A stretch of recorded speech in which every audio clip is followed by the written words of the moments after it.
우리 아이 피부 질환에 대해서 이야기해 주실 우리 또 연예인, 우리 또 애기들 의료지원 봉사단체 고문이신 김수용님 나오셨고요. 반갑습니다. 네, 반갑습니다. 김수용입니다. 반갑습니다.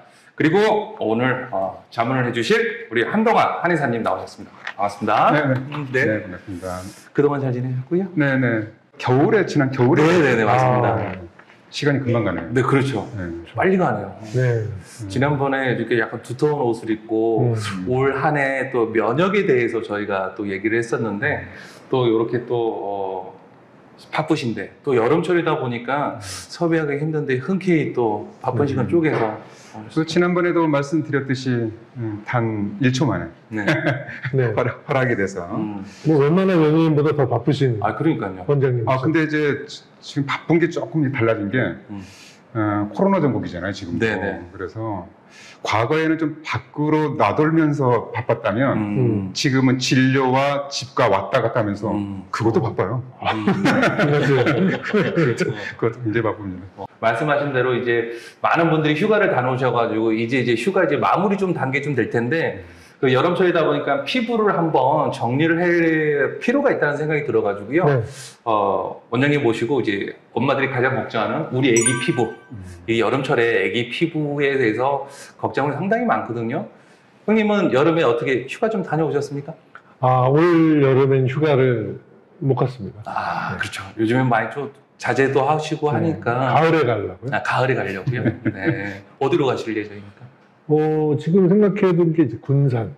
군산. 오. 군산 생각하고 있습니다. 그 가시면 이제 여름이다 보니까 그 태닝도 하고 자외선에 많이 노출되고 올 텐데 피부 관리는 뭐 특별하게 하시는 편이세요?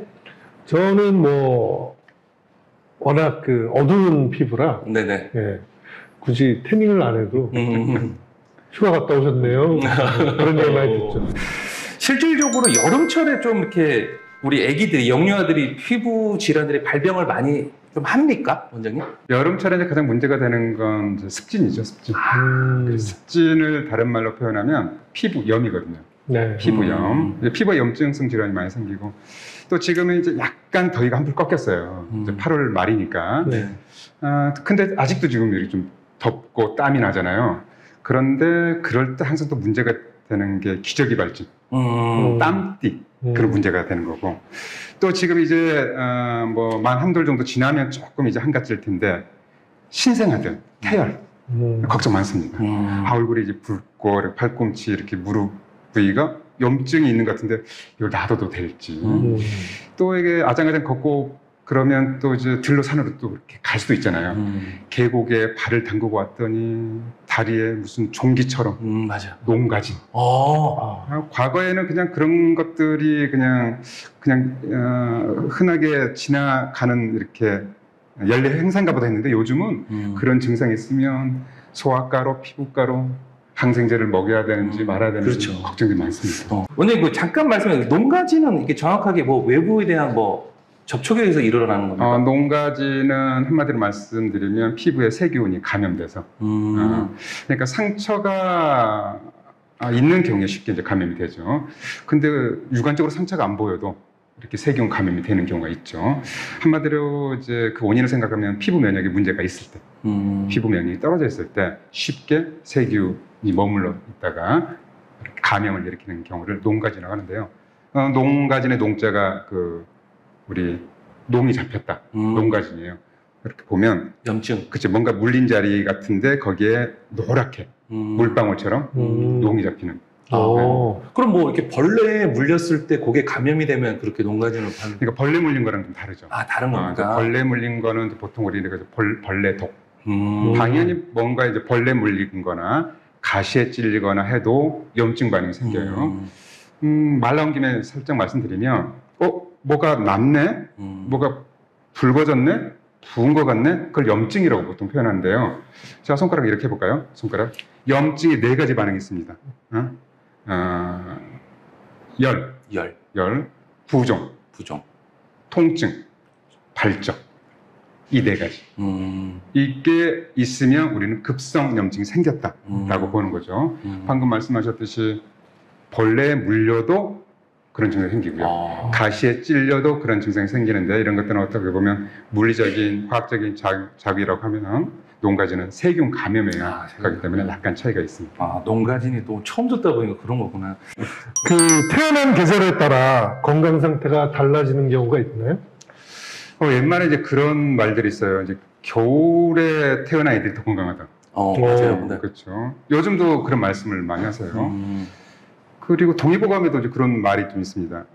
이제 사내 아이, 말을 이렇게 표현을 어떻게 할지 모르겠는데, 사내 아이들을 예를 들어서, 남자아이들은 불알이 땡땡 얼도록 키워야 된다.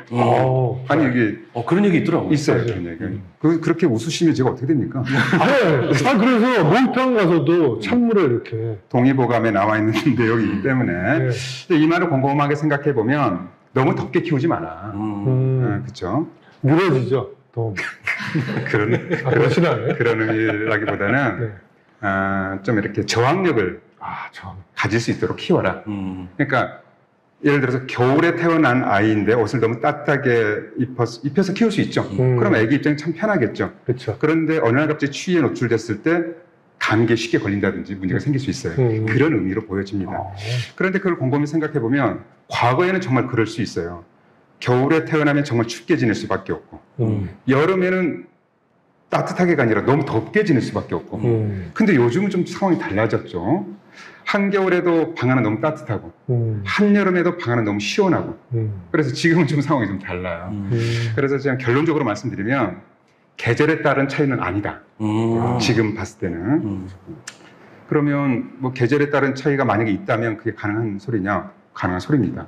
예를 들면 에스키모인들은요 겨울에 굉장히 강합니다. 추위에 굉장히 강해요. 그래 겨울에 태어난 아이들은요 감기 잘 안 걸려요. 사실 그런 거 있습니다. 겨울에 태어난 아이들은 그러니까 겨울에 태어난 아이들이라기보다도 제가 지금 2월생입니다. 네네. 2월생 감기 잘 안 걸려요. 근데 여름이 좀 힘들어요. 뭐 이제 그런 게 약간 있어요. 여름에 태어난 아이들은 더위에 강합니다. 근데 추위에 약해요. 그런 게 있을 수 있어요. 경험에 의해서 과거 어떤 그런 환경에 의해서 영향을 받지만 지금은 난방, 실내 온도가 너무 조절이 잘 되기 때문에 그런 건 좀 떠나서 가장 적절한 환경은 자기가 가장 편한 온도, 그 온도를 유지하는 게 가장 좋겠고 또 하나는 한의사 입장에서는 체질과 관련이 있다. 체질과. 그러니까 열체질은 더위에 약하고 냉체질은 추위에 약하고 그런 거 아닐까 싶습니다. 저 개인적으로는 한겨울에도 저는 차가운 물을 먹어야지 속이 편안하거든요. 이것도 체질적인 문제입니까? 그렇죠. 이제 적절한 질문인 것 같은데 이제 속에 열이 있는 거죠. 네네. 속에. 그러니까 예를 들어서 한 여름에도 찬물을 싫어하는 사람들이 있어요. 네네. 한 여름에도 수면 양말을 신고 자야 되는 사람들이 있죠. 근데 이 사람들이 어느 날 갑자기 그런 게 아니라 어렸을 때부터 이렇게 추위를 싫어하고 이렇게 보온이 잘 안 되는 체질일 가능성이 있는 거죠. 여름철 기저귀 등으로 생기는 습진 등 올바른 예방 및 관리 치료법. 가장 문제가 되는 게 기저귀 발진이죠. 저도 이제 아이들이 벌써 이제 대학생, 고등학생이어서 가물가물한데 일단 숙면 제품 해야 되고 또 느슨하게 너무 꽉 조이지 말고 또 통풍이 좀 잘 돼야 되겠고 또 자주 씻어줘야 되겠고 자주 씻어준 다음에 건조를 잘 해야 되겠고 그래서 기저귀 발진 같은 경우는 뭐 이런 식으로만 엄마가 조금 불편하고 힘들더라도 조금만 부지런하고 냄새도 맡아보고 자주 열어서 확인도 해보고 방 안에 있을 때는 좀 열어놓고 그런 게 좀 필요하지 않을까 싶습니다. 그 애기 어렸을 때 기저귀 확인 한번 냄새 맡아보신 적 있으십니까? 갑자기 궁금해져가지고. 냄새요? 네. 냄새 맡은 적 없는 것 같은데. 눈으로만 확인하지. 보통 이제 냄새 맡아보지 않습니까? 기저귀 그래요? 어느 응가했나 안 했나 이렇게 해가지고 그런 경험이 있으신지.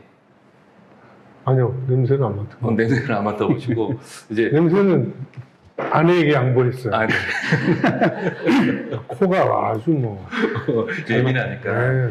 근데 이제 기저귀 발진 이렇게 하게 되면 아기가 원장님 말씀대로 빨갛게 나다 보니까 아기가 막 쓰라리고 막 그래서 네. 정말 이제 울다 보니까 엄마들이 그럴 때가 있지 않습니까? 충분히 이해되는데 이거 가지고 병원 가기는 조금 애매하고 그래서 보통 씻기고 뭐 분 발라주고 뭐 그 정도 하는데 그거보다 조금 심하게 되면 누가 봐도 아우 따갑겠다라고 하게 되면 집에 있는 연고를 이렇게 바르는데 네. 걱정하는 게 아기가 돼 연고를 이제 함부로 쓰기가 좀 이게 많이 걱정되지 않습니까? 요즘 연고에 또 스테로이드제도 들어있어서 걱정도 네. 많이 하시는데 그래서. 그런 사용은 제가 뭐 한방 쪽으로 여쭤보기 그렇지만은 원장님 의견은 한방적으로 여쭤보는 게 왜 어려워요? 그래요? 아니 실제로 그런 사례들을 상의를 하고 치료를 하는 경우들이 많거든요. 그래요? 그러니까 제가 이제 알레르기 질환 환자들 많이 보니까 아토피를 보잖아요. 그러니까 태열도 많이 보게 되고 또 이제 지금 엄마가 둘째도 낳게 되고 상의하게 되고 그런 경우가 많죠. 그래서 실제로 그런 사례들이 많아요. 집에 항생 연고가 있는지 좀 바를까요? 전화 상담도 광범위 피부 질환 치료제가 있는데 바를까요? 거기에 스테로이드가 들어가 있는 경우가 많거든요. 아주 심각하면 그걸 바르는 것보다 병원에 가야죠. 그렇죠? 그런데 제가 보기에는 그냥 단순 습진이다, 기저귀 발진이다, 땀띠다 그런 경우는 이제 항생 연고나 스테로이드 연고를 바를 필요 없이 일단은 깨끗한 물로 자주 씻어주는 게 가장 좋습니다. 그 다음에 잘 건조시키고 그래도 이렇게 약간 진물이 나는 것 같고 염증이 있고 발적이 되어 있고 아기가 손이 이렇게 하고 그러면 2차 감염이 우려가 되거든요. 그럼 뭔가 조치를 취해야 되는데 그때 제가 많이들 권해드리는 게 느릅나무 뿌리 껍질입니다. 느릅나무 큰 나무 아세요? 네, 느릅나무. 느릅나무. 표정 보니까 모르시네요 지금. 드릅은 알아요. 들어오를 하시고 느릅나무 뿌리 껍질. 그걸 한자어로 유근피. 그러니까 유근. 느릅나무를 유라고 하거든요. 뿌리, 껍질, 유근피 굉장히 많이 쓰는 약재예요. 어디서 구해요? 그러니까 저기 약재 시장 같은 데서 약재 시장에서 사야 돼요? 그리고 요즘은 인터넷이 발달돼 있어서 인터넷에도 팔아요? 확인 안 해봤지만 100% 팔 겁니다. 오. 유근피. 깨끗하게 세척이 된 이제 유근피, 느릅나무 뿌리 껍질을 이제 구해서 그거를 한 50g 정도 물 2리터에 넣고 끓입니다. 약한 불로. 팔팔 끓이면 불을 확 줄여서 아주 약한 불로 1시간 정도 끓이면 물이 노랗게 우러나요. 황금색 물이. 그럼 절반 정도로 줄어들거든요. 그거를 유리병이나 깨끗한 페트병에 넣어서 냉장 보관한 다음에 또 시중에 보면 스프레이를 팔아요. 요즘 그 다이땡 보면 없는 게 없어요. 또 그렇죠. 그러면 적당한 이 정도 크기 100cc, 200cc, 300cc 정도 스프레이를 사서 거기에다 넣고 자주 뿌려주면 굉장히 편해요. 근데 뿌린 다음에 씻어내지 말고 그냥 말리는 거죠. 또 너무 심하다 그러면 약국에서 거즈를 사요. 거즈에다 묻혀서 덮어주는 거죠. 만약 여기에 염증이 있으면 거즈에 묻혀서 마를 때까지 덮어줘요. 그것도 굉장히 효과죠. 스포라고 그러죠. 스포, 냉스포. 또 너무 심하다 그러면 이거를 용액을 좀 많이 해서 욕조에다 많이 해서 물을 조금 뭐 1대1 정도 섞어서 거기에다 목욕물로 이렇게 놀게. 이렇게. 그러니까 대야에 넣고 유분피 다린물 넣고 너무 이제 많이 필요하니까 물을 좀 넣고 거기에 앉혀서 한 20분, 30분 정도 놀린 다음에 이렇게 그냥 말리면 글쎄요, 아주 가벼운 경우는요, 하루 한두 번이면 없어집니다. 별로 가볍게 그냥 그대로 말리면. 네. 유분피가 굉장히 순해요. 부작용, 글쎄요, 부작용, 안타까움, 걱정, 그리고 구하는데 돈 드는 것밖에 없어요. 부작용은 돈 드는 거. 부작용 뭐 먹어도 굉장히 순하고요. 위염을 치료하는 효과도 있고 간암에도 도움이 되고 부작용 귀찮은 것밖에 없어요. 끓이는데 귀찮은. 그래서 아주 신생아한테도 지금 갓 태어났다 보다는 뭐 한 1-2주 지났다 그 정도 애부터 어른들, 노인분들 욕창도 도움이 되고 피부염 아주 도움이 많이 되는 약재입니다. 그래서 먹어도 된다고요? 먹어도 되는데 애기한테 먹일 이유는 없으니까. 남편분이 또 냉장고 넣어놨는데 이거 17차 아니야? 또 이렇게 먹어도 돼요. 먹어도 돼요? 그러면 위염에도 도움 되고요. 어머니들 지금 이제 그 육아하고 난 다음에 관절이 아프잖아요. 네네. 관절염을 치료하는 효과도 좋아요. 그리고 진짜. 붓기를 빼는 효과도 있으니까 절반은 어머니 드시고요. 절반은 애한테 스프레이를 뿌려주시고 되겠죠. 그게 참 이 말까지 드려야 되겠다. 그게 얼마나 효과가 좋으냐면요. 제가 한의원에서 만들어요. 그래 만들어서 파우치팩에 담아서 빈 스프레이랑 용기랑 같이 돈을 받고 처방을 합니다. 그 정도로 효과가 좋은 거고 단순한 민간요법을 약간 넘어선 효능이 있다라고 말씀드립니다. 이게 아기가 피부 발진이 일어났어요. 이게 옷 때문에 뭐 일어나는 건지 기저귀 때문에 일어나는 건지 아니면 뭐 로션 같은 유화 제품 때문에 뭐 피부에 대해서 좀 트러블이 생기는 건지 이게 뭐 원래적인 알레르기 영향인지 이게 구분하기가 좀 힘들잖아요. 네. 근데 그렇게 그런 외부적인 환경이라고 그러죠. 그런 부분에서 생기는 부분을 좀 특별하게 뭐 예방하거나 좀 뭐 치료할 수 있는 방법이 있습니까? 네, 일단 이제 그 가장 또 문제가 되는 게 기저귀 이렇게 차고 나면 그 발진 아까 뭐 땀띠, 습진이라고 네. 말씀드렸는데 이제 기저귀와 피부가 접촉이 된 상태로 발진이 생긴 거잖아요. 피부 염증이 생겼잖아요. 그래서 이제 병명으로는 접촉성 피부염이라고 표현합니다. 근데 접촉성 피부염은 두 가지가 있어요. 온발성, 그러니까 아주 오리지널한 온발성 접촉성 피부염, 또 하나는 알레르기성 접촉성 피부염 있죠. 근데 온발성은 이제 쉽게 말씀드리면 예를 들어서 이걸 이해하시면 되겠는데 과학 실험을 하다가 네. 염산이나 황산을 가지고 실험을 하다가 피부에 딱 묻었어요. 그게. 그럼 어떻게 돼요? 타죠. 그죠? 그게 온발성입니다. 누구나 접촉이 되면 문제를 일으켜요. 예를 들어서 석유, 네. 석유를 이렇게 원료를 넣다가 피부에 닿았어요. 그러면 대부분 누구나 발진이 생깁니다. 네네네. 그걸 온발성이라고 그래요. 그런데 우리 세 명이 똑같은 접촉을 했는데 두 명은 괜찮은데 혼자만 그래요. 이런 경우가 알레르기성이에요. 구분을 그렇게 하셔야 되는데 실제로 이렇게 일상생활에서 그렇게 구분하기가 굉장히 어려워요. 증상이 똑같아요. 증상이. 그래서 확인하는 방법은 다른 게 없어요. 예를 들어서 이게 얘한테만 반응을 보이는 건지 아닌지를 확인하기 위해서는 다른 애들은 어떤지를 살펴볼 필요가 있고요. 그 다음에 만약에 얘한테만 문제가 있는 것 같다 그러면 일단 끊어봐요. 그러면 괜찮아요. 재차 접촉이 됐을 때 문제가 생겨요. 그러면 알레르기성 접촉성 피부염일 가능성이 있죠. 아까 기저귀 말씀드렸는데 기저귀는 대부분 애들한테 문제가 되죠. 기저귀 발진은 이제 대표적인 온발성 접촉성 피부염이죠. 그래서 물리적인 자극, 이렇게 압박, 그 다음에 합성 섬유, 화학적, 물리화학적 자극이고 그런데 이거를 알레르기성 접촉성 피부염이라고 하진 않아요. 근데 알레르기성 접촉성 피부염의 대표적인 게 뭐냐? 유아용 이렇게 뭐라고 할까 보습제를 샀어요. 근데 맘카페에서 엄청나게 유명해. 맞아요. 100만 명이 쓰고 다 좋대. 그런데 나도 사서 우리 애한테 적용했는데 우리 애는 빨개. 뭐야? 이렇게 항의를 해요. 판매자 난리 나는 거죠. 그렇죠. 항의를 해도 이거는 어떻게 보상을 받을 수가 없어요. 왜? 100만 명이 괜찮아. 우리 애기가 문제. 그래서 대부분은 자극에 동일한 이렇게 반응을 보이는 경우를 보통 온발성 접촉성 피부염이라고 하고 유독 개인에게만 나타나는 경우를 알레르기성 접촉성 피부염이라고 하죠. 치료는 똑같습니다. 접촉을 끊어야 돼요. 차단을 해야 되고 증상이 심하면 병원에 가야 되지만 대부분 접촉을 차단하면 회피를 하면 없어지죠. 식습관에 의해서 발생되는 피부 질환의 경우가 있는지요? 네. 뭐 피부 건강을 위해서 올바른 식습관 필요합니까? 그렇죠. 먹는 거 중요하죠. 네.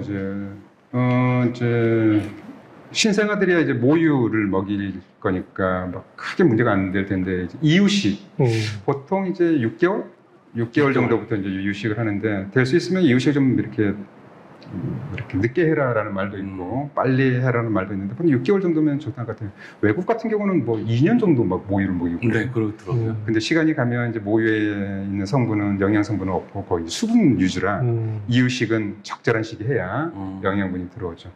그런데 이제 이유식을 기준으로부터 하면 이유식은 이제 음식물을 사람이 어른들이 먹는 음식물 중에 순한 음식을 갈아서 영양분이 골고루 들어가 있게 해서 먹이는 거잖아요. 그럼 반응을 봐야 되는데 반응은 두 가지로 볼 수 있어요. 첫 번째 소화와 피부 반응입니다. 그럼 소화 반응은 뭐냐? 애기가 말을 엄마 나 속 대편해 6개월짜리가 할 수 있어요? 엄마 나 진짜 속 들어가요. 내 두들기고 아우 잘 먹었다. 맞아요. 대변으로 봐야 돼요. 대변으로. 소화 상태는 대변으로. 대변 상태가 이제 변비가 심하게 나타나는지, 또 이제 설사기가 있는지, 냄새가 나는지, 색깔이 문제가 있는지. 대변에 문제가 생기면 이 애한테 안 맞구나. 그러니까 소화가 잘 안 되는구나 라고 보시면 되겠고, 두 번째는 이제 피부 발진입니다. 피부. 일종의 두드러기죠, 두드러기. 그러니까 두드러기 발진 같은 경우는 일종의 알레르기 증상일 수 있어서 문제가 될 수 있는 거죠. 그리고 또 이제 나이가 좀 이렇게 한 살, 두 살 먹게 되면 좀 확인할 수 있는 게 이제 알레르기 중에 구분해야 될 게 우유. 우유 많이 먹이잖아요. 근데 우유 알레르기가 있어요, 원래. 여러분들 이제 알레르기는 실제로 이 음식물에 들어있는 특정 물질이 항온이라고 하면 그 물질이 이 몸에 항체를 만들어냈다가 나중에 접촉이 되면 항온항체 반응에 있어서 나타나는 게 우리가 알레르기라고 해요. 근데 이 알레르기랑 약간 차이가 있는 것 중에 우유 같은 경우는 우유 단백질을 소화시킬 수 없는 애들이 있어요. 있죠? 있어요. 저 어렸을 때 그랬어요. 우유 먹으면 설사. 저 지금도 그래요. 그래요? 동양인이 많지 않아요, 그게? 많죠, 많죠. 그죠? 유목민들은 거의 없다고 해요. 그러니까 어렸을 때부터 우유로 크는 거죠. 그러니까 엄마 배고파 그러면 요즘 어떻게 해요? 마트 가서 가게 가서 과자 사잖아요. 몽고 유목민들 말 타는 민족들 엄마 배고파 그러면 양을 데려옵니다. 이때 먹어. 엄마 배부르고 쭉쭉 짜주는. 어렸을 때부터 그렇게 컸으니까. 그러니까 유전적으로 이제 이걸 유당 불내증이라고 해요. 유당 우유에 있는 단백질 유당을 소화를 못 시키는 거죠. 그런 경우에는 우유를 끊어야 돼요. 어쩔 수가 없어요. 왜냐하면 그런 효소가 없으니까. 밀가루도 그렇습니다. 밀가루 글루텐. 밀가루 단백질이 글루텐인데 글루텐은 원래 밀가루에 없어요. 글리아딘, 글루테인이라는 성분이 이렇게 가루로 돼서 반죽이 되는 동안에 합쳐지면 글루텐이라는 단백질, 독특한 단백질이 만들어지죠. 이게 굉장히 질려요. 그래서 막 이렇게 반죽을 해서 쭉쭉 늘려도 안 끊어지고 빵으로 이렇게 만들었을 때 부풀어도 안 터지고 굉장히 이렇게 그 신의 선물처럼 같은 이제 그런 성분인데 글루텐을 소화시키지 못하는 사람들이 있어요. 이걸 또 이제 글루텐 불내증이라고 표현하죠. 그래서 이런 경우를 좀 확인을 해야 됩니다. 참 여러분들 제가 이제 오해를 하지 않으시도록 말씀드리는데 밀가루는 문제가 없는 식품입니다. 근데 특정 경우에 특정 체질에 밀가루가 안 맞는 사람들이 있어요. 제가 왜 이렇게 강조드리냐면 가끔 방송에서 밀가루는 절대 먹어서는 안 되는 맞아요. 뭐 인간의 척. 아닙니다. 아니에요. 그렇게 수천 년 전부터 밀은 인류의 아주 좋은 식량이었고 많이 드시지 않으면 괜찮아요. 그리고 또 하나 말씀드리면 어머니들한테 말씀드리면 시중에는 글루텐 프리라는 식품이 있어요. 밀가루로 만든 제품인데 글루텐 프리라고 써져 있는 거는 글루텐을 뺐다는 거예요. 우리 광고도 굉장히 많이 했었어요. TV에. 무슨 큰 회사가 글루텐을 뺀 밀가루 제품들로 과자도 만들고 쿠키도 만들고 면도 만들고 막 그랬단 말이에요. 그런데 이제 시청자들, 소비자들이 막 열광하는 거죠. 와, 엄청나게 좋은 회사구나, 건강한 제품이나. 아니에요. 제 생각입니다. 개인적인 생각이에요. 그게 아니고 특정 분들에게만 글루텐은 문제가 되지 일반적인 건강한 소화기를 가지고 있는 사람들한테는 독특한 단백질입니다. 괜찮아요. 근데 글루텐 프리가 정말 건강식이냐? 그것도 아닙니다. 왜냐하면 글루텐에서 밀가루에서 글루텐을 빼면요 대부분 뭐만 남지 아세요? 탄수화물만 남아요. 그러면 더 쉽게 소화돼요. 더 쉽게 살이 찝니다. 더 쉽게 혈당이 오르죠. 그래서 음식에서 뭘 빼고 막 넣고 막 그런 것보다는 있는 그대로 섭취하는 게 좋겠고, 유당 불내증이 있는 아이면 이제 우유는 소젖이잖아요. 네네. 양의 젖으로 바꿔주셔도 괜찮아요. 염소의 젖으로 바꿔주셔도. 요즘 시중에 그런 제품들이 있습니다. 네. 그리고 우유 알레르기가 있는 아이들의 경우라도 우유잖아요. 소의 젖이잖아요. 염소젖이나 그런 경우에는 또 알레르기 반응이 일어나지 않는 경우도 있기 때문에 좀 바꿔주시는 것도 괜찮습니다. 확실하게 이제 확인이 됐어요. 우리 아이는 이 A라는 음식을 먹이면 알레르기 반응이 있는 것 같다. 아까 이제 끊었더니 괜찮고 다시 먹었더니 반응이 나타나고. 그러니까 불내증이든지 알레르기든지 확인됐어요. 그런데 이제 만약에 이게 알레르기다 그러면 최소한 그러면 평생 그 음식을 못 먹느냐? 아닙니다. 최소한 6개월은 끊어요.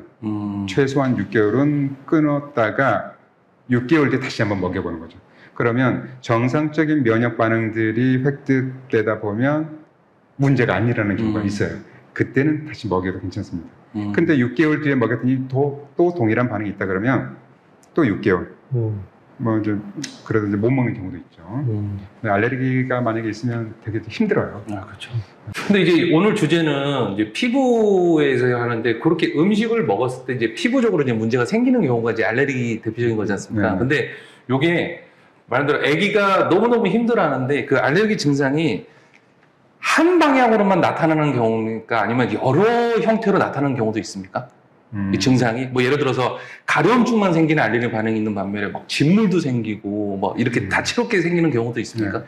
네. 알레르기 반응은 이제 가장 주된 반응은 가려움증입니다. 가려움증. 근데 가려움증의 결과는 눈에 보이든지 보이지 않든지 염증이에요. 피부에 염증이 생긴 결과로 가려움증이 생긴 거거든요. 그래서 염증 반응이 있는 거죠. 그럼 염증 반응은 뭘로 나타나냐? 발진으로 나타나는 거죠. 발진. 근데 처음부터 막 진물이 나고 그런 경우는 굉장히 심한 거예요. 예를 들면 혹시 옷 알레르기 저는 없습니다. 보신 적 있으세요? 본 적도 없습니다. 옷 알레르기를 겪는 사람은요, 가만히 놔도 진물이 납니다. 진물이 나더라고요. 얘기 들었어요. 진물이 날 수 있죠. 또 진물이 이제 안 나타나는 가벼운 알레르기인데 긁어놓으면 진물이 나죠. 또 그러면 긁어놓으면 어떻게 돼요? 피가 나죠. 혈흔이 생깁니다. 딱지가 앉아요. 그래서 또 이게 치료가 되면 좋겠는데 치료가 안 되고 계속 가요. 그러면 반복적으로 긁으면 태산화가 생깁니다. 태산화. 그래서 알레르기는 딱 하나의 증상으로 끝나는 게 아니라 계속 다람쥐 쳇바퀴처럼 악순환을 겪게 되죠. 그래서 알레르기는 없어야 돼요. 있으면 너무나 힘듭니다.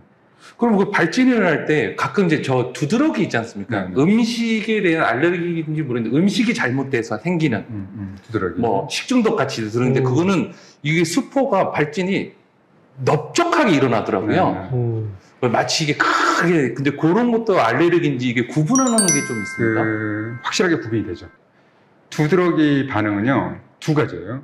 가려움증과 부종, 맥관 부종. 이렇게 넓적하게 나타났다고 하는 거는 맥관 부종이라고 하는 거죠. 보면 무서워요. 네네. 이렇게 콩처럼 작게 생기기도 하고 목에 물린 듯이 작게 생기기도 하는데 이것들이 합쳐져서 덩어리를 형성하고 덩어리 막 이렇게 판상으로 쭉 부어오르죠.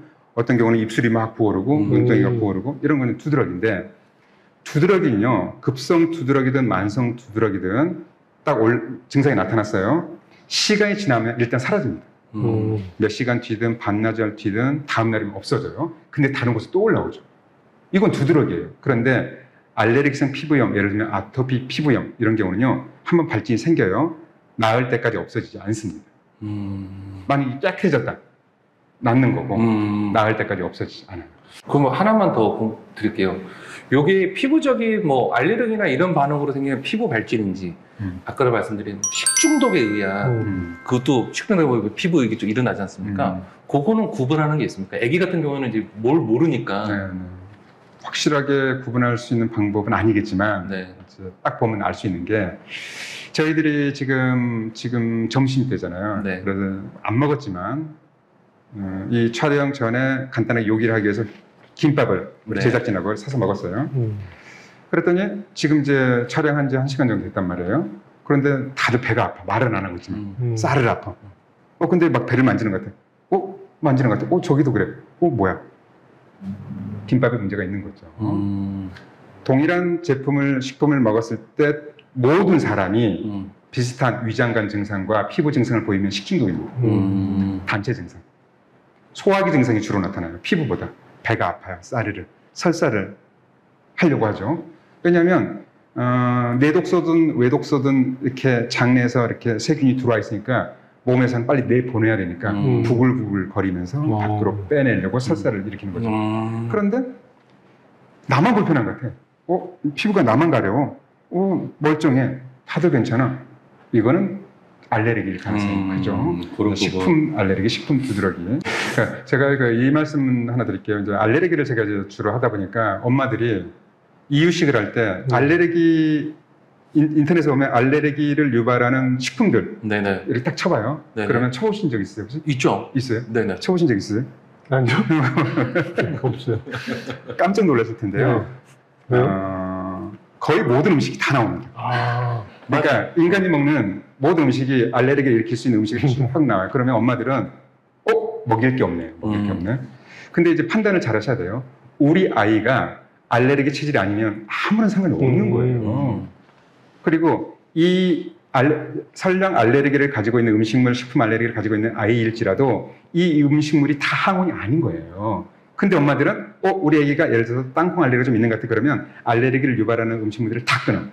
그러면 100% 영양결핍 생겨요. 그래서 어머니들은 아까 제가 회피요법이라고 말씀드렸죠. 이유식에 뭐 대부분 그렇게 하시겠지만 한꺼번에 비빔밥처럼 재료를 다 넣어서 만드시면 안 되고 하나를 넣고 며칠 먹어보고 괜찮으면 또 하나를 추가하고 이제 그렇게 하셔야 돼요. 그리고 이제 재밌는 거 제가 말씀드리면 알레르기를 주로 일으키는 음식물들이 특징이 있어요. 뭘 것 같아요? 인스턴트. 특징이요? 아니에요. 아니에요? 네, 아니에요. 맛있죠. 정크푸드라고 했잖아요. 인스턴트보다도 자연식품에 더 알레르기. 아, 그래요? 오.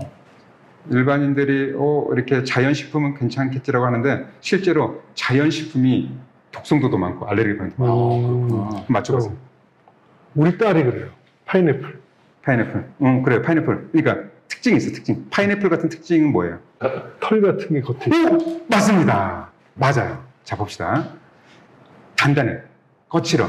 털 같은 게 있어.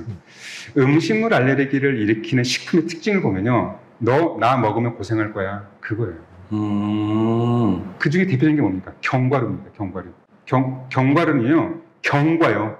견과. 아주 단단합니다. 그런 껍질을 가지고 있는 게 이상하게 알레르기 반응이 많아요. 그 친구들, 그 식품들 입장에서는 나를 보호해야 돼. 내가 너희들 먹잇감이 아니라 나는 종족을 보존하기 위해서 나를 단단하게 감싸놨는데 그럼에도 불구하고 네가 나를 먹으면 난 너를 고생시킬 거야. 그게 알레르기예요. 그래, 견과류. 그 다음에 갑각류. 해조류도 가재, 새우, 게 이런 친구들이 알레르기가 많아요. 근데 이 친구들이 왜 자기를 이렇게 감싸고 있겠어요? 나 먹지 마. 나 되게 힘들어 먹으려면 그래도 나를 먹겠다면 고생할 거야. 털. 맞아. 털 됐다 많잖아요, 형님. 그 다음에 먹지 또 마요. 맛있어 보이는 거나 화려하게 보이는 것들이 알레르기가 많아요. 아, 그렇구나. 맛없어 보이는 것들은 나 좀 먹어줘. 나 심심해. 나 당근, 오이. 아무도 안 먹어. 뿌리는 또 안전해요. 뿌리. 아, 그래요? 잎 채소, 줄기 채소들이 더 문제가 있고 우리가 먹는 뿌리 채소는 알레르기 반응이 덜하고 그래서 어머니들이 이거 어떻게 하지? 이런 판단으로 하시면 돼요. 그래서 막 화려하고 막 이렇게 단단한 껍질 있고 그런 것보다는 좀 볼품 없고 그런 것들을 좀 무난하게 선택하시는 게 아기들 입맛을 좀 골고루 이렇게 발달시키는 것도 도움이 되지. 그렇게 하시면 됩니다. 진짜 뭐 좋은 팁까지. 고구마 감자는 없죠. 고구마 감자 알레르기는 거의 없어요. 그죠? 네. 못생겼잖아요. 맞아요. 못생겨도 맛은 좋아 이런 카피 문구도 있듯이 그런 것도 있고. 그 요즘에 보면 어린이집에서 그 위험 대상 1호가 수족구 얘기 많이 나옵니다. 요거는 어떤 병입니까? 수족구는 대표적인 바이러스 질환이죠. 대표적인.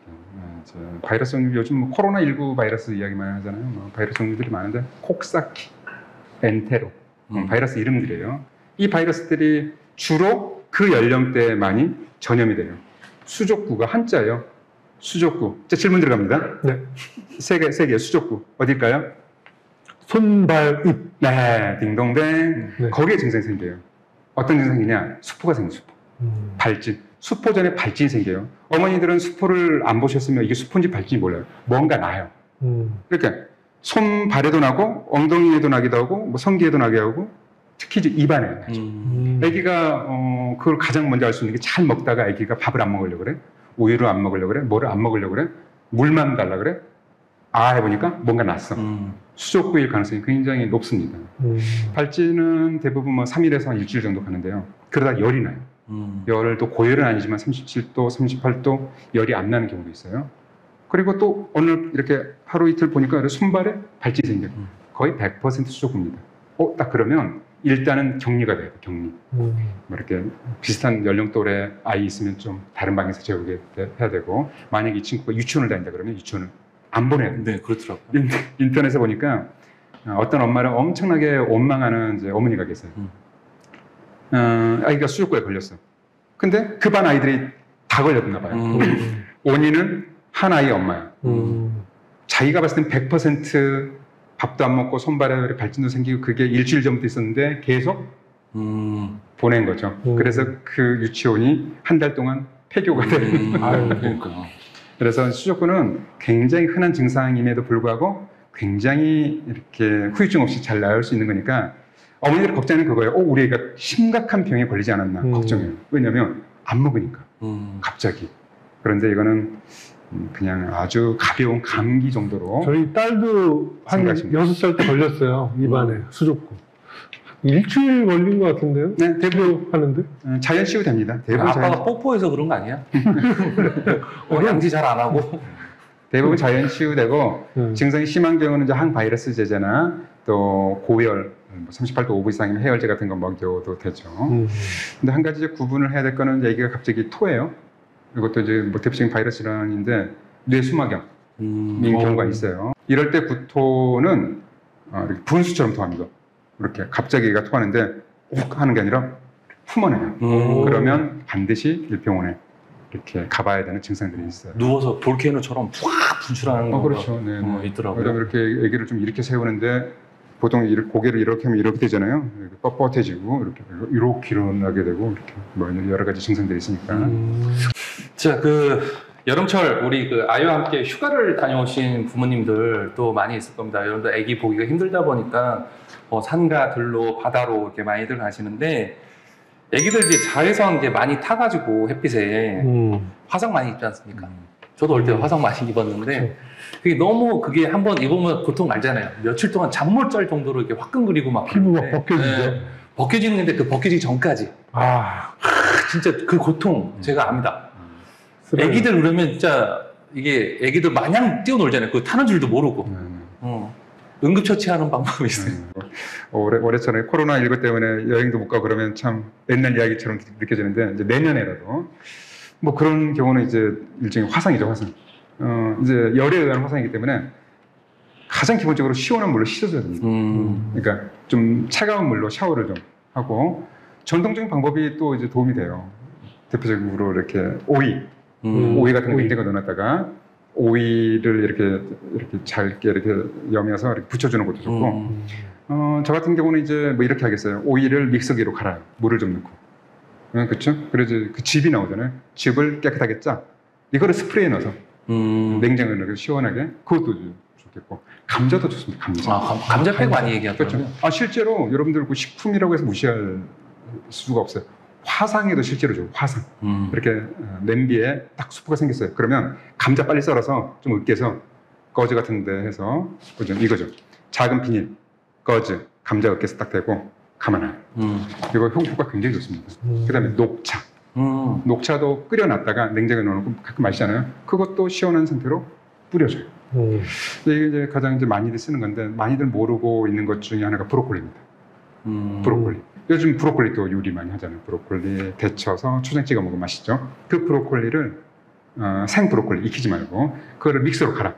믹서로 갈아서 물도 조금 넣고 이것도 마찬가지로 즙을 짜내서 그 물을 뿌려줘도 좋고 또 아기가 가만히 있는 좀 말도 잘 듣고 가만히 있는 나이 때면 그거를 거즈를 가볍게 한 장 펴고 여기다 이렇게 뭐죠? 이렇게 가루로 내서 즙을 내서 으깨서 덮어주는 거거든요.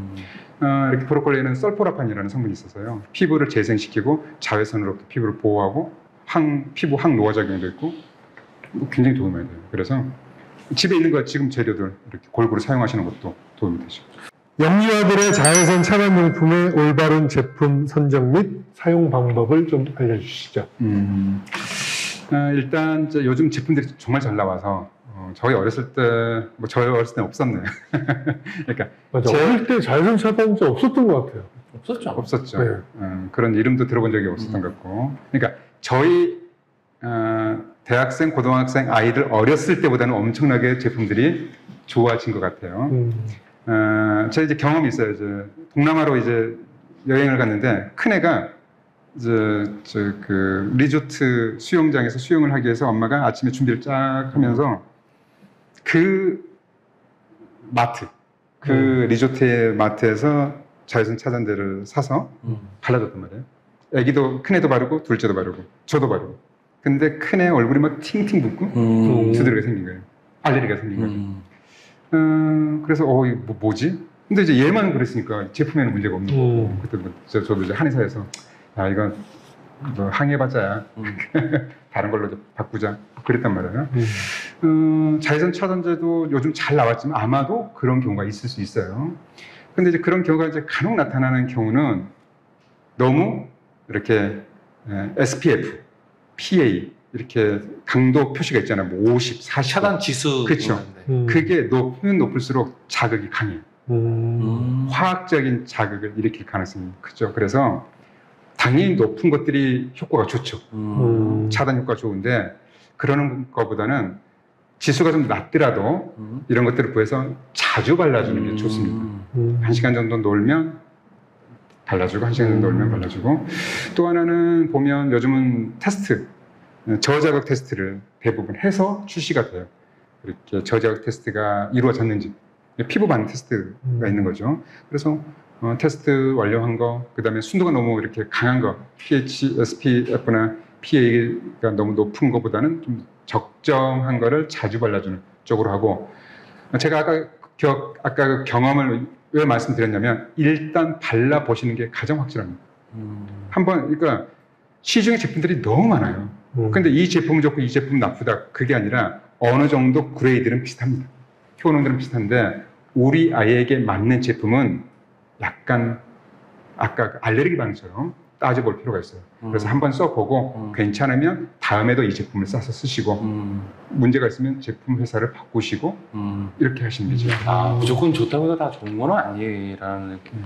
여름 되다 보면 아토피 때문에 여름이 더 심각해진다 이렇게 얘기하시는 분도 있습니다. 왜 실사례입니다. 저희 조카가 그리고 여름에 더 고통스러워서 여름에 목욕도 안 하고 이런 부분도 좀 생기긴 한데 이거 여름에는 이 아토피를 어떻게 관리를 해야 될지.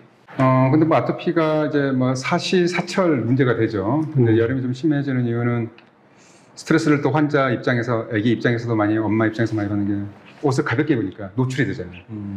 또 자외선이 또 자극을 줘서 더 이렇게 악화를 시키고 이게 아토피 피부 염이거든요. 피부에 염증이 생겨 있는데 밖이 더우면 더 염증 반응이 심하니까 더 문제가 되죠. 아토피의 이제 특징적인 증상이 있어요. 뭐 대부분 진단을 잘 받으셨겠지만 완전 가렵습니다. 가렵지 않으면 아토피가 아니에요. 그리고 밤에 더 가렵고 긁으면 상처도 나고 이렇게 진물도 나고 이렇게 비듬처럼 올라오기도 하고. 그래서 일단 긁지 않게 하는 게 가장 중요합니다. 긁지 않게 하는 거. 긁으면 이렇게 생각하시면 돼요. 제 아무리 좋은 약을 먹고 제 아무리 효과적인 약을 바르더라도 긁어놓은 그 상처로 악화되면 온 상태로. 그래서 긁지 않도록 해야 되고 손톱. 애들 손톱을 짧게 깎아주셔야 돼요. 그리고 애기가 좀 말귀를 알아들으면 이렇게 말하면 철수야 가려우면 이렇게 긁지 말고 때려. 그리고 엄마가 옆에 있으면 엄마를 불러. 그럼 엄마는 이제 조치를 아까 이제 약간 시원하게 해주는 것도 괜찮아요. 냉장고에 캔 같은 거 하나 넣어요. 캔. 이렇게 두꺼운 콜라 캔 같은 거. 그래서 이렇게 굴려줘요. 그러면 좀 덜 가려워집니다. 그리고 아까 제가 말씀드렸죠. 유분피. 유분피 액도 자주 뿌려주시면. 아토피에도 좋아요. 원래 아토피에도 도움이 돼요. 염증이 도움이 됩니다. 그래서 이렇게 하시고 또 너무 가려울 때는 항히스타민제나 스테로이드를 적용을 해야 되는데 가급적이면 이제 저는 한의사니까 이렇게 말씀드릴게요. 정말 심각한 경우가 아니면 스테로이드는 될 수 있으면 안 쓰는 게 좋아요. 왜냐하면 스테로이드는 바르는 것도 그렇고 이제 먹는 거는 더 그렇지만 부작용들이 심해요.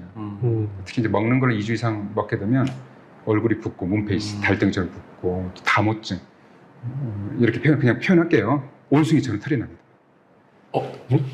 얼굴도 크고 털도 많고 털도 나고 또 이렇게 골다공증도 생기고 성장장애도 생겨요. 그러니까 알레르기 자체에도 키가 안 크지만 스테로이드를 먹으면 키가 또 안 커요. 그리고 또 피부에 바르는 스테로이드 연고는 피부를 얇게 만들어요. 또 착색이 됩니다. 그래서 될 수 있으면 스테로이드는 의사 선생님과 잘 상의하셔서 꼭 필요한 경우만 쓰시고 좀 안 쓰시는 게 좋겠어요. 그 집안의 환경적인 그런 요인 때문에 뭐 요즘에 그 아파트 그래서 뭐 그 뭐라 그러죠? 그런 환경 호르몬 때문에 원인이 된다고 그러는데 100% 이제 그건 아니에요. 방금 말씀하신 건 이제 새집 증후군. 네네. 그렇죠. 새집으로 이사 가게 되면 이렇게 뭐 두통이 생기고 피부에 발진 생기고 이런 경우는 대부분 화학적인 반응입니다. 화학적인. 그렇죠. 이렇게 뭐 포름 알데히드 이렇게 벽지 이렇게 뭐죠. 그 페인트 네네. 뭐 이제 그런 것들. 또 심각하게 이제 화학물질 민감성이라고 있어요.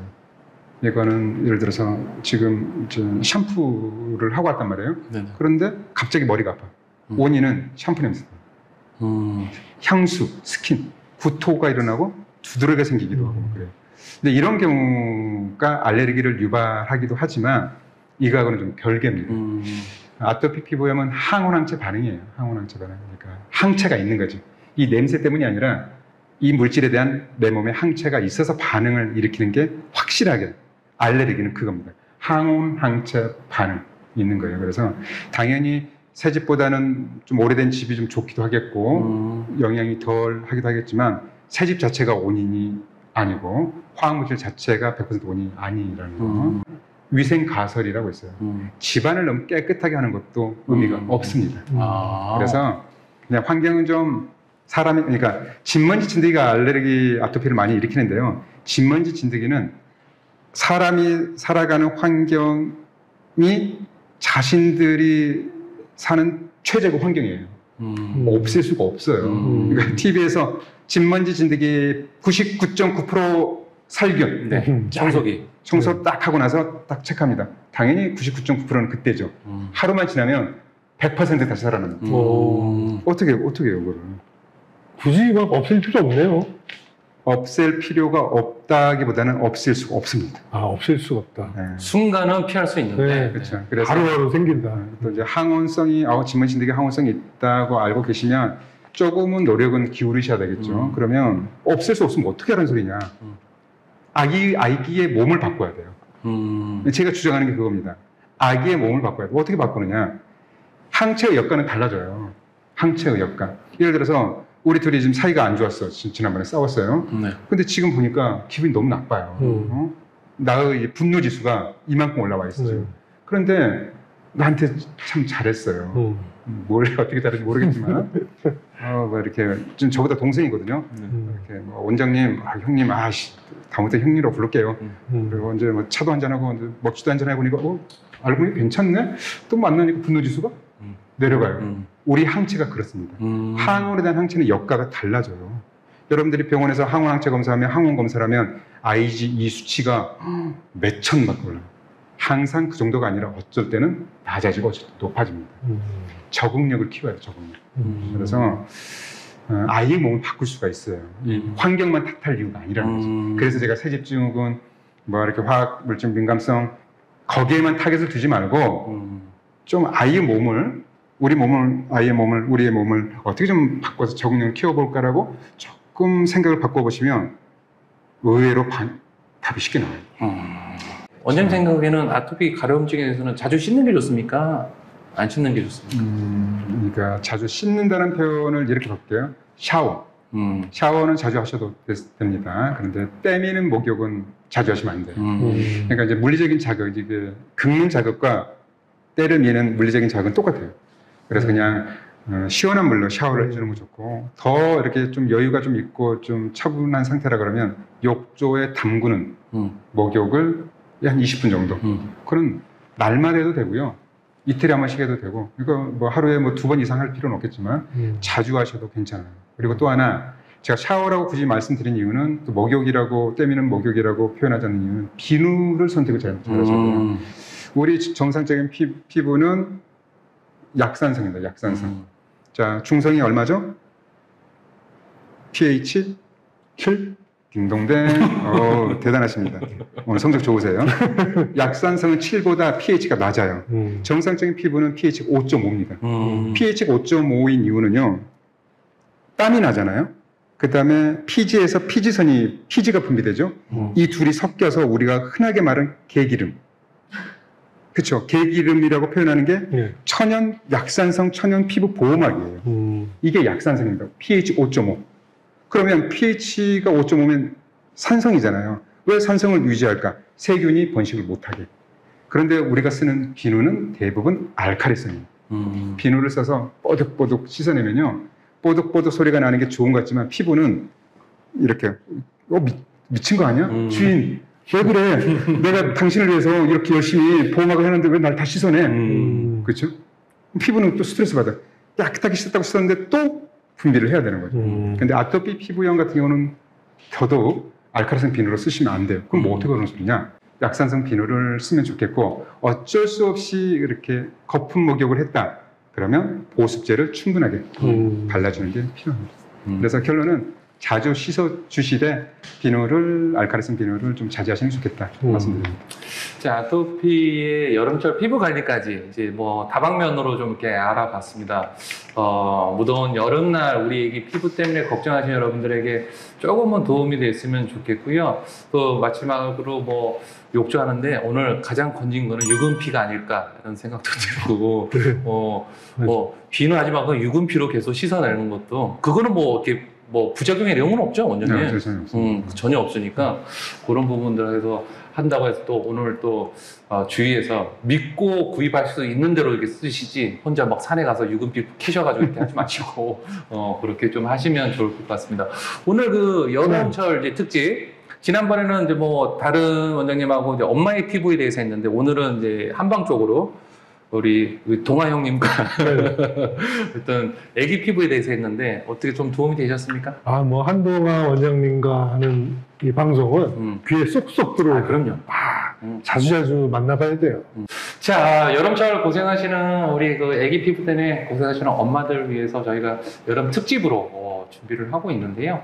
원장님, 그 우리 아기 피부에 대해서 한의원에서도 많이 또 치료를 하고 계시지만 마지막으로 도움이 될 수 있는 부분 엄마들에게 아이들의 이제 건강한 피부를 위해서 어머니들에게 부탁을 드린다 그러면 너무 온실 속의 화초처럼 키우지 마셨으면 좋겠다.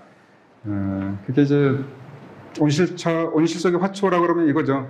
계속 공부만 시키고 계속 학원만 보내고 계속 집안에만 머물게 하는 그런 환경보다는 될 수 있으면 놀이터라도, 될 수 있으면 가까운 동산이라도, 될 수 있으면 가까운 산이라도 자연을 좀 접하면서 좀 이렇게 들에서 둥글고 그 깨끗한 수영장의 물이 아닌 냇가에서 목욕도 하고 수영도 하고 그렇게 해서 자연을 접하게 하면 피부뿐만 아니라 몸뿐만 아니라 마음까지 건강해질 수 있지 않을까 싶습니다.